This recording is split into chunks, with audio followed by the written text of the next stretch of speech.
Sa ibang balita, naging matagumpay ang katatapos lamang na 19th Multilateral Maritime Cooperative Activity sa pagitan ng Pilipinas at Amerika kasama ang Australia na ginanap sa West Philippine Sea.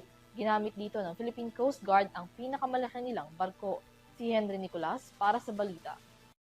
Ang pagpapalakas sa alyansa ng Pilipinas, Amerika at Australia kasunod ng matagumpay na ika-19 na Multilateral Maritime Cooperative Activity na ginanap sa West Philippine Sea mula August 19 hanggang 25. Nakilahok sa Pilipinas ang Armed Forces of the Philippines at Philippine Coast Guard kung saan idineploy ang BRP Diego Silang, Philippine Navy AW-109 helicopter, Philippine Air Force FA-50 fighter aircrafts, C-208B aircraft at Sokol Search and Rescue helicopter sa AFP, habang BRP Teresa Magbanwa naman sa PCG. Ayon sa AFP, naging matagumpay ang mga isinagawang pagsasanay sa maritime interoperability, kabilang ang communications exercises, maritime domain awareness, anti-submarine warfare, replenishment at sea, division tactics, Officer of the Watch, maneuvers, photo exercise at flyby operations.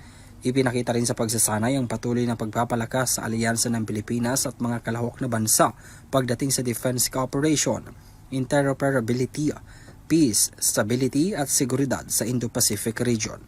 Sabi ng PCG, pinabubuti ng aktibidad ang ugnayan sa operasyon ng ahensya kasama ang mga foreign counterparts para payagan ng mga kalahok na makipag-coordinate sa pagtugon sa maritime security at safety challenges sa karagatan.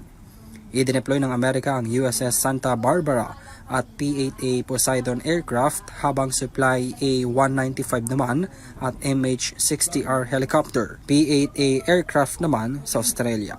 Para sa EuroTV News, ako si Henry Villa Nicolas. Sumasaludo sa bawat Pilipino.